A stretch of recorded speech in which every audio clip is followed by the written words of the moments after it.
Hello বন্ধুরা, তোমার সকলকে স্বাগতম তোমাদের চ্যানেল বি প্রাইভেট টিউশনে। আজকের এই ভিডিওতে আমরা এবিটিএ মাধ্যমিক টেস্ট পেপার 2024-25 পেজ নাম্বার হচ্ছে 534 ইতিহাসের প্রশ্নের উত্তর নিয়ে আলোচনা করব। একের দাগে বলছে ভারতীয় ফুটবলের জনক বলে যাকে অভিহিত করা হয় তিনি হলেন কে? নগেন্দ্র প্রসাদ সর্বাধিকারী। একের দাগে 2 গ্রিন ইম্পেরিয়ালিজম লিখেছেন কে? Richard glove. এবার হচ্ছে দেখো একের দাগে 3 কলকাতা মেডিকেল কলেজের প্রথম অধ্যক্ষ ছিলেন ডক্টর বলছে MJ ব্রামলি। একের দাগে 4 বলছে কেশবচন্দ্র সেনকে ব্রাহ্মণানন্দ উপাধি দান কে? এটা হচ্ছে দেবেন্দ্রনাথ ঠাকুর। একের দাগের 5 মেদিনীপুরের লক্ষ্মীবাই নামে পরিচিত ছিলেন কে? রানী শিরোমণি। একের দাগের 6 জমি আল্লাহর দান কথাটি বলেছেন কে? মোহাম্মদ মহসিন। নেক্সট প্রশ্ন বলছে শব্দ কল্প দ্রুতম গ্রন্থ রচনা করেন কে? রাধাকান্ত দেব।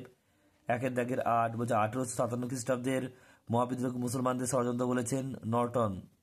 একের দাগের 9 এদেশে ইস্ট ইন্ডিয়া কোম্পানি শাসনের অবসান ঘটে 1858 খ্রিস্টাব্দে। বাঙালির লেখা প্রথম ছাপা বই হলো এটা হচ্ছে প্রতাপাদিত্য চরিত্র। রায়ান সন্স ছাপাখানার নামকরণ হয় এটা হচ্ছে 1895 খ্রিস্টাব্দে।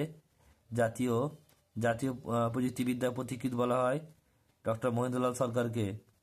নেক্সট প্রশ্ন বলছে কোন বি বলা হতো কাদের? গুজরাটের কৃষকদের। সোশ্যালিস্ট পত্রিকার সম্পাদক কে ছিলেন? বলছে S.A. ডাঙ্গে। নেক্সট প্রশ্ন বলছে শহীদ ইজাম নামে পরিচিত ভগৎ সিং। একের দাগের 16টা বলছে কোন মামলায় ক্ষুদিরামের ফাঁসি আদেশ হয়? এটা হচ্ছে মুজাফফরপুর ষড়যন্ত্র মামলা। একের দাগের 17 দলিতদের হরিজন আখ্যা দিয়েছেন কে? গান্ধীজি। রাজ্য পুনর্গঠন কমিশনের চেয়ারম্যান ছিলেন কে? এটা হয় ফজল আলী। বলছে টমস উপন্যাসটি রচনা করেন কে? বলছে ভিসু সাহানি। 20টা বলছে জুনাগড় রাজ্যের ভারতভুক্ত হয় কবে? এটা হচ্ছে 1949 খ্রিস্টাব্দে।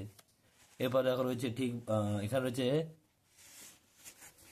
এসকিউ টাইপ প্রশ্ন। একটা বলছে দ্য সি অ্যারাউন্ড আস গ্রন্থির লেখক কে? এটা হবে র্যাচেল কারসন। নেক্সট প্রশ্ন 3 আইন কবে প্রবর্তিত হয়? এটা হবে 1872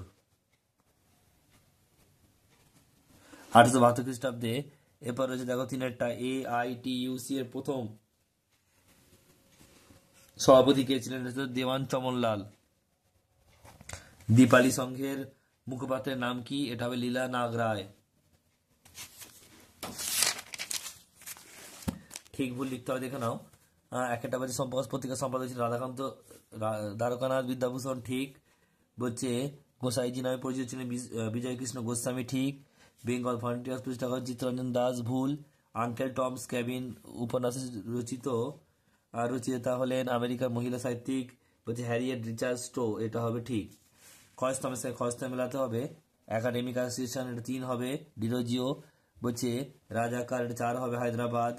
বি আম্মা এটা 2 হবে বলছে আবাদি বানু বেগম। আর হচ্ছে 1918 খ্রিস্টাব্দে এটা 1 হবে খেদা সত্যাগ্রহ। এরপর হচ্ছে দেখো বিবৃতি ব্যাখ্যা একটা বলছে দেখো উডেড স্পেশাল ভারতের শিক্ষার ম্যাগনাকাটা এটা ব্যাখ্যা নাম্বার 3 হবে। প্রাথমিক থেকে উচ্চ শিক্ষা পর্যন্ত শিক্ষা ব্যবস্থা সামঞ্জস্য প্রতিষ্ঠা করা হয়। যেটা বলছে দেখো নীলকর সাহেবরা বে এলাকা চাষে বেশি উৎসাহী ছিলেন। এটা ব্যাখ্যা নাম্বার 1 হবে। বে এলাকা চাষে নীলকরদের নিজেদের জমির প্রয়োজন হতো না। নেক্সট প্রশ্ন পরেরটা 3টা বলছে দেখো ঢাকায় অনুশীলন সমিতি প্রতিষ্ঠিত হয়। ব্যাখ্যা নাম্বার 1 সঠিক উত্তর হবে পূর্ববঙ্গের শ্রমিক আন্দোলনকে গতিশীল করার জন্য। নেক্সট প্রশ্ন 4টা ভারত সরকার 1929 খ্রিস্টাব্দে মিরাট ষড়যন্ত্র মামলা শুরু করে। ব্যাখ্যা নাম্বার 3 সঠিক উত্তর হবে এর উদ্দেশ্য ছিল দেশব্যাপী সাম্যবাদী কার্যকলাপ দমন করা।